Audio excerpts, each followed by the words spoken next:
Assalamualaikum warahmatullahi wabarakatuh.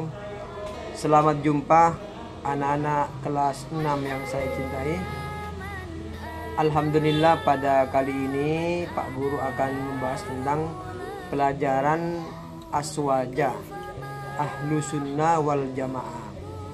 Sebelum pelajaran dimulai, mari kita membaca doa dulu dengan harapan semoga ilmu yang akan kita pelajari menjadi ilmu yang bermanfaat dan barokah, dan mudah-mudahan Allah memudahkan dengan pemahaman kepada ilmu yang akan kita pelajari ini. Bismillahirrahmanirrahim. Anak-anak kelas 6 yang saya cintai, pada minggu yang lalu Pak Guru sudah menjelaskan tentang paham ahlu sunnah wal jamaah di bidang akidah yang mengikuti Imam Abul Hasan al-Asy'ari dan Imam Abu Mansur al-Maturidi. Dan Pak Guru akan melanjutkan lagi tentang kekurangan dari penjelasan yang Pak Guru memang menjanjikan untuk menjelaskannya, yaitu di nomor 14, di hari kiamat amal manusia akan ditimbang, dan bagi orang yang beriman dan beramal soleh akan dimasukkan ke dalam surga, sedangkan orang-orang kafir akan dimasukkan ke dalam neraka. Kehidupan di surga dan neraka itu bersifat kekal dan abadi. Berikutnya nomor 15, beriman kepada perkara yang gaib seperti azab kubur, nikmat kubur, mahsyar atau padang mahsyar, mizan, itu sirat, jembatan, Lauh Mahfud, Aras, dan lain-lain. Yang 16, semua yang terjadi di dunia ini sudah ditetapkan oleh qada dan qadar Allah Subhanahu wa taala. Setiap orang tidak bisa melepaskan diri dari qada dan qadar Allah, ketentuan Allah baik yang terjadi maupun yang akan terjadi. Itu namanya qada dan qadar. Qada itu sebelum terjadi, ketentuan Allah di zaman azali, sedangkan qadar itu ketentuan Allah yang sudah terjadi.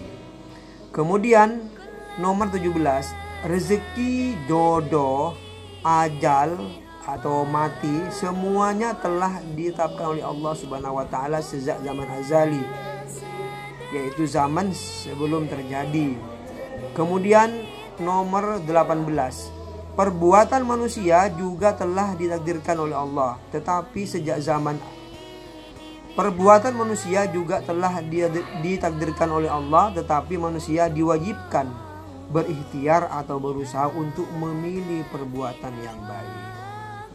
Nomor 19, orang beriman yang berdosa dan meninggal dunia dalam keadaan belum bertobat, nasibnya dari Allah. Nasibnya di akhirat terserah kepada Allah. Mungkin ia akan memperoleh rahmat dari Allah dan syafaat dari Rasulullah SAW. Mungkin juga akan disiksa, akan tetapi tidak bersifat kekal. Kemudian nomor terakhir, nomor 20, anak-anak orang kafir jika meninggal dunia sebelum usia balik dimasukkan ke dalam surga. Kemudian inilah yang merupakan paham ahlu sunnah wal jamaah di bidang akidah. Bagaimana dengan bidang syariah? Di bidang syariah itu imam ahlu sunnah wal jamaah mengikuti imam madhab yang 4, yaitu Hanafi, Maliki, Syafi'i, Hambali. Seperti apa paham dari syariah? Menurut ahlu sunnah wal jamaah, dasar yang menjadi sumber hukum Islam, syariah Islam itu ada 4, yaitu Al-Quran, sunnah Rasulullah, ijma, kesepakatan para ulama, dan qiyas. Apakah dengan memahami keempat sumber hukum tersebut setiap orang mampu menggali dan menetapkan hukum suatu masalah yang dihadapi? Tentu saja tidak, karena kemampuan manusia itu berbeda-beda.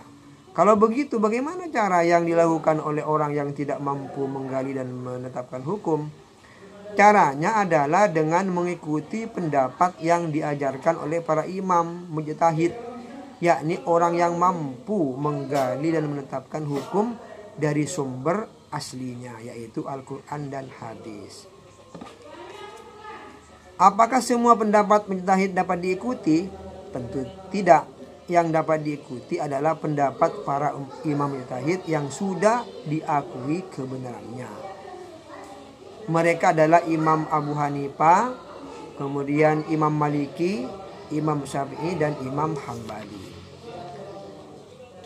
Seperti apa? Di antaranya adalah: 1. Pendapat Imam Syafi'i terutama dalam masalah ubudiyah, yaitu 99% Nahdiyin mengikuti pendapat beliau. 1 adalah membaca basmalah pada waktu membaca surat Al-Fatihah. Demikian juga ketika memulai membaca surat atau ayat Al-Quran, kecuali surat At-Taubah, hukumnya sunnah. Nomor 2, menyentuh dan membawa Al-Quran harus dalam keadaan suci dari hadas kecil dan hadas besar. Nomor 3, membaca doa kunut pada waktu subuh, pada waktu salat subuh. 4, menetapkan awal dan akhir bulan Ramadan dengan menggunakan ru'yatul hilal, melihat pada bulan, tidak semata-mata menggunakan hasil hisab atau hitungan perkiraan. 5, pada malam bulan Ramadan melakukan sholat tarawih yang jumlah rakaatnya 20 rakaat. Diteruskan dengan 3 rakaat salat witir. Nomor 5, nomor 6, sholat Idul Fitri dan Idul Adha lebih utama dikerjakan di masjid. Apabila semua masjid sudah tidak mampu menampung jamaah, maka boleh dikerjakan di lapangan. Nomor 7, mengumandangkan adzan 2 kali ketika melaksanakan salat Jumat. Nomor 8, mengerjakan salat sunnah qabliyah dan ba'diyah, hukumnya sunnah. Nomor 9, salat fardu yang tertinggal atau lupa tidak dikerjakan, wajib diqadha atau dibayar. Nomor 10, setiap memulai mengerjakan sholat disunnahkan membaca usolli atau niat. Nomor 11, berdoa dengan mengangkat kedua tangan, hukumnya itu sunnah. Seperti ini ya contohnya ya anak-anak ya. Anak kelas 6 yang saya cintai, perhatikan, berdoa itu hukumnya sunnah, seperti yang dicontohkan oleh Nabi Muhammad SAW. Nomor 12, berdoa dengan bertawasul diperbolehkan, artinya menggunakan pelantara.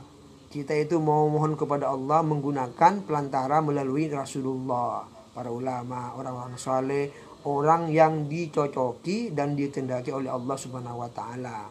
Seperti kita mau ke Pak Camat, kalau kita nggak kenal ya mungkin susah, tapi kalau kita kedua kenal bisa cepat. Itu contohnya. Seperti kita mau menghadap Presiden Jokowi, tentunya melalui ajudannya atau orang-orang yang orang terdekatnya, supaya cepat diterima oleh Jokowi. Begitu juga dengan Allah Subhanahu wa taala melalui Rasulullah dan para ulama dan orang saleh. Karena mereka itu adalah orang yang dicocoki, dicintai oleh Allah Subhanahu wa taala. Yang terakhir 13, menyentuh wanita yang bukan mahram membatalkan wudu. Itulah diantara keyakinan secara syariat yang merupakan hasil mujtahid, hasil dari pemikiran para ulama seperti Imam Madzhab 4, terutama Imam Syafi'i radhiyallahu anhu. Dan itu sudah diikuti oleh umat Islam seluruh Indonesia, bahkan seluruh Asia Tenggara. Imam Syafi'i itu mayoritasnya paham ahlu sunnah wal jamaah mengikuti pahamnya Imam Syafi'i. Sebagaimana sejarahnya Islam masuk ke Indonesia pertama kali sejak zaman awal Wali Songo sampai sekarang. Demikian penjelasan Pak Guru pada kali ini. Semoga apa yang Pak Guru jelaskan bisa dipahami dengan mudah dan menjadi ilmu yang bermanfaat dan bahkan bisa diamalkan untuk diri kita sendiri, namanya manfaat, dan barakah itu bisa dimanfaatkan kepada orang lain. Demikian dari Pak Guru, akhirul kalam, wallahul muwaffiq ila aqwamit thoriq.